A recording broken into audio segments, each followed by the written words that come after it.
Hi, I'm John Grant, and welcome to the Johnny Grant Show. I had a great time talking to XFL linebacker and professional MMA fighter Reggie Northrup.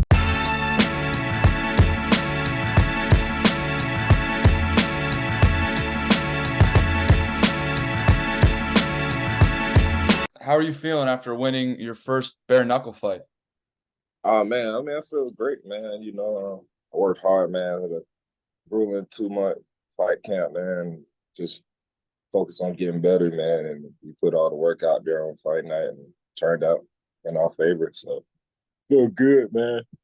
You said earlier, and I've been paying attention to your career for a while now. You've had a pretty good relationship with Jorge Masvidal.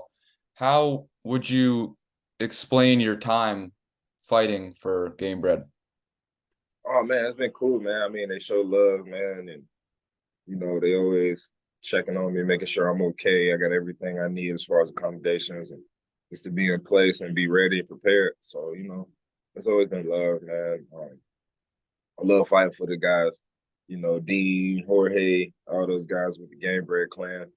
Um, I know they're probably gonna have some icon stuff going on soon, maybe like next year sometime or whatever. But yeah, just getting ready for whatever coming up next. I think I might fight one more time this year before the year's over with, and then I'll go back transitioning back to football because we got to be in camp in January. So I got to put my weight back on and everything. I think I'm gonna do one more this year, so to put me on pace to either contender series, UFC debut, or PFL. I'm even open to that. You know what I'm saying? Like, Yeah, PFL's rising. and they paying. Yeah, he's at that Ngannou contract. That's what this shit all about, man. Getting paid, man. I'm a martial artist first and foremost, but as far as entertainment side goes in this business, you gotta get paid, bro. You got time for little bullshit paychecks, man. You out here getting your head knocked in, or you know what I'm saying? Like you shave every time you step in that octagon, you know, you potentially shaving off 10 years of your lifespan. You know what I'm saying? Depending on how it goes. So it's a huge risk, man. And I think the guys should be paid more. So, I'm open to whatever, but shoot, whoever paying the most, good. So you're just talking about the dangers of the sport. What was the difference that you saw in taking the gloves off compared to having the MMA gloves on, which really don't have that much padding anyway? Oh, it's a big difference. At first I didn't see it as different because a fight is a fight, and it still is a fight. Don't make it. It's not a difference, but in terms of the sport, it does make a big difference. Having those gloves on is having the gloves on makes a huge difference. It's the difference between it makes a difference in the ground and pound. Just power strikes, period. There was a lot of moments in that fight where I had wide open shots to like throw everything I got, but I'm not gonna break my fucking hand. Human skull is extremely hard, and metatarsals in your hand are very weak. Them bitches will break easily. One punch, wrong angle, the wrong side of the head. So you got to also be aware of that. So there's a lot of different factors. A lot of people. I had some people comment saying, "Oh, yeah, man, I'm questioning his power now that he couldn't get that guy finished and took him 3 rounds and he made it to the end and all battered up." But it's like, man, it ain't that. Even after the flying knee to the straight right? I could have threw everything I got. Fuck around, break my hand. I didn't punch him full force. I punched him hard enough for him to go down. And even on the ground and pound sequences, I was trying to bang him out, man. Try to get the ref to call that shit, man. The ref ain't want to call nothing, man. And that's another thing too, man. Got to hold these refs accountable. They'd be responsible for a lot of these guys getting fucked up. It's like, okay, this is the sport. You're gonna get fucked up, but it's levels. Like, all right, don't let me keep bashing this dude head in for 20 more minutes, 20 more seconds after I just been bashing this shit in for a whole minute. You know what I'm saying? That's just not good. It's not good for the fighter. Don't get me wrong. You got to get the guys a chance to recover, but if they're not actively recovering and they just covered up, man, you're getting wailed on, bro. That shit just not cool. I don't. I already Like I'm a nice guy for real, for real. Like I do this fight shit, but it's just in sport, man. You know, and I'm good at it. I'm a martial artist, but I don't like hurt people, bro. I feel horrible. I feel horrible Mhm. doing shit like that to guys. But at the same time, I also know my daddy taught me survival. And I also know it's either E to be A. I know that if I don't impose my will on that guy, he gonna do the same shit to me. So I gotta do it. You feel me? It's just what's it's part of the sport. But overall, though, I don't really like that shit. I don't like hurting people like that. You Mhm. know, not get me wrong, you get an opponent, you want to talk a little shit, you know, ahead of time leading up to the fight, and then that humility kind of go out the window for them type of people. But overall, man, this is sport, man. Like Cody Herbert, man, like, shit. He's my toughest opponent so far. And it's not because of the result of everything. It's how it went, the sequence, being in the fight with him. You know, yeah, you see a hell of highlights from my fight and me dogging him out, but it's demoralizing to impose your will on a man like that. And he's still willing to get up, look you across from the ring, smiling at you, still willing to come take some more, you know? I respect the fuck out of Cody for that. Like, and I know for a fact, ain't nobody else that I'm finna fight is going to survive any of that shit that I just gave to Cody. Cody's in his own lane as far as that. And don't get me wrong, he might be too tough for his own good. You know what I'm saying? Mhm. He a little crazy, but he's tough as nails, bro. I guarantee you, multiple guys that I fought before and in the future would not have survived all of that.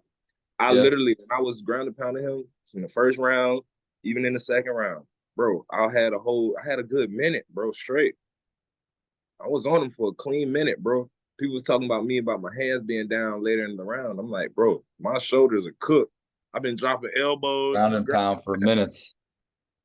oh, that shit. Bro, by the time we got up, bro, my damn shoulders was cooked, bro. I couldn't even lift them hoes for real. And they were like, put your hands up. Bitch, I'm tired. Ref just made me do a burnout workout set on my shoulders on this man's face. And he's still letting him keep fighting. But I've always wondered this. When you're in those long ground and pounds, is there ever a moment where you're just kind of like breath? Like, definitely when you ground a pound and you got a clean one, can't get too overzealous, you can't get too excited. You know, get a few in. What I usually do, I get a few in, make sure my position on point, take me a deep breath. A deep breath allows you to think clearly, focus, slow your heart rate down, and continue doing what you're doing. So when I take that deep breath, it's like I reset my body.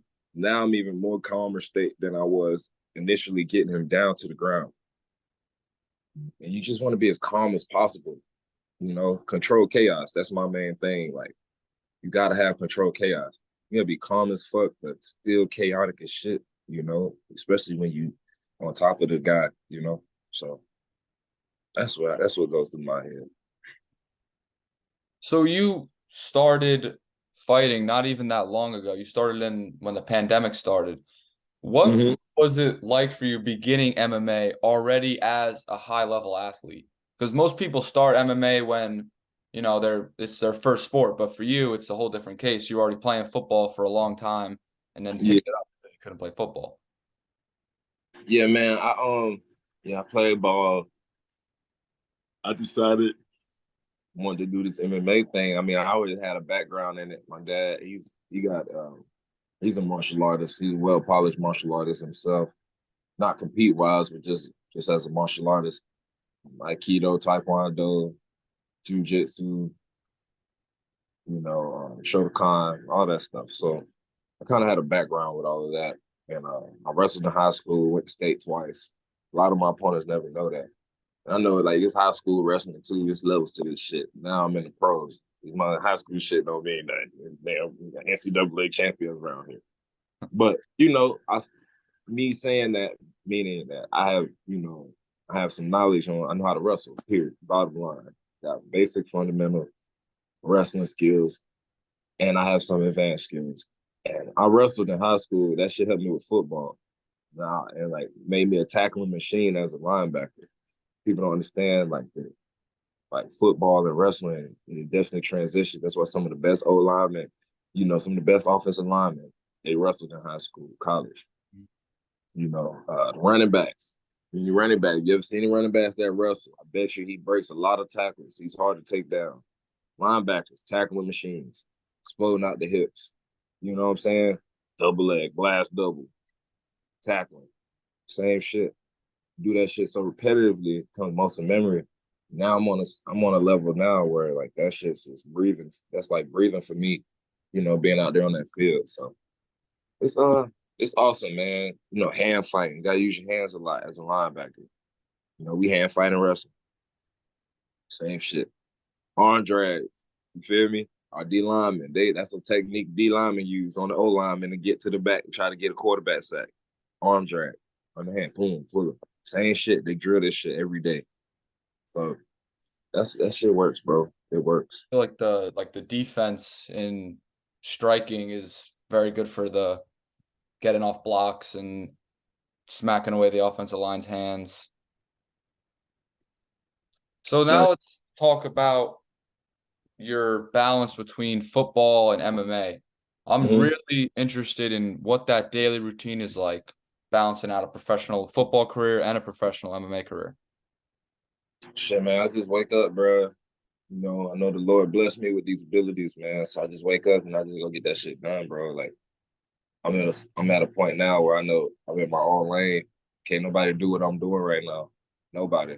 You know, you got great fighters. They can never come on the football field and do what I do, or even compete and hang with any of the guys that I play against on the regular.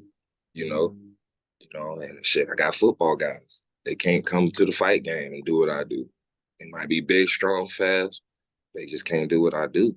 So it's and don't get me wrong, this shit hard, bro. It's not easy. I gotta fucking cut weight. When I'm in fight season, what I'm saying, I'll be like floating around 215 and just to cut down.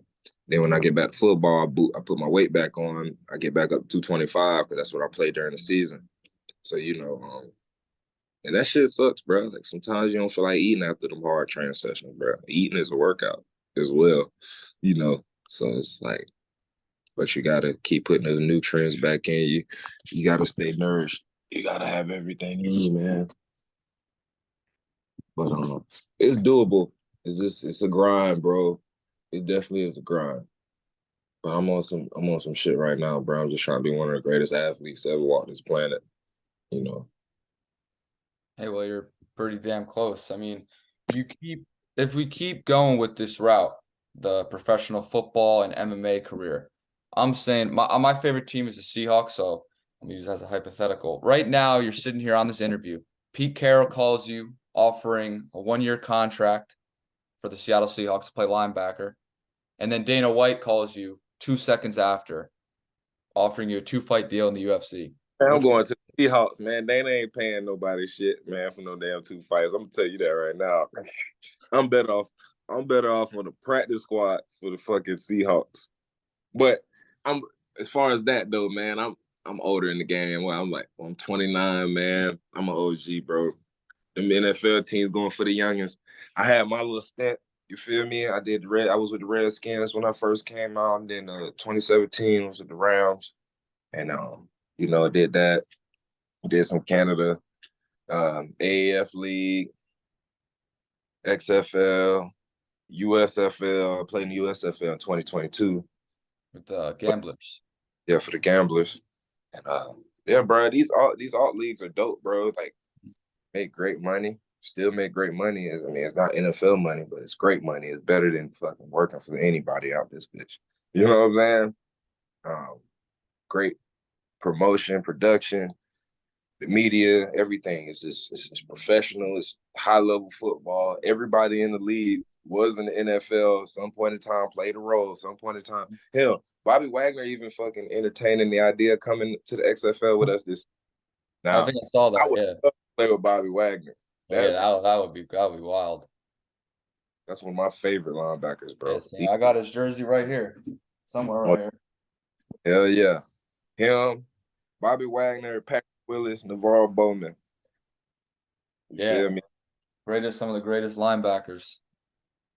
Luke Kuechly, fucking Clay Matthews, Ray Lewis, of course. I ain't mention him because everybody, that's Yeah, number Ray one. Lewis is the But yeah, bro, this is fun, bro. I'm just having fun with this shit. It's the most fun I've had, bro, as a pro athlete in a while, especially playing football. And the fighting thing, man, it's an adrenaline rush, bro. It's like my fix of adrenaline for the year, bro. Like shit be crazy. It's crazy, bro. Walking to that fucking ring, getting in that bitch. Now when I'm in there, I'm cool, but like just the lead up, the anticipation, it sucks, bro. Be in the locker room, getting ready before the fight. You waiting for them to call you up. You got fights before you and shit. You just, oh man, I'm ready to get in there and get this shit going. You done warmed up. You got a little sweat going, but you still got 3, 4 fights before you and shit. You just like, fuck, man, armpit sweating and shit. You just ready to go.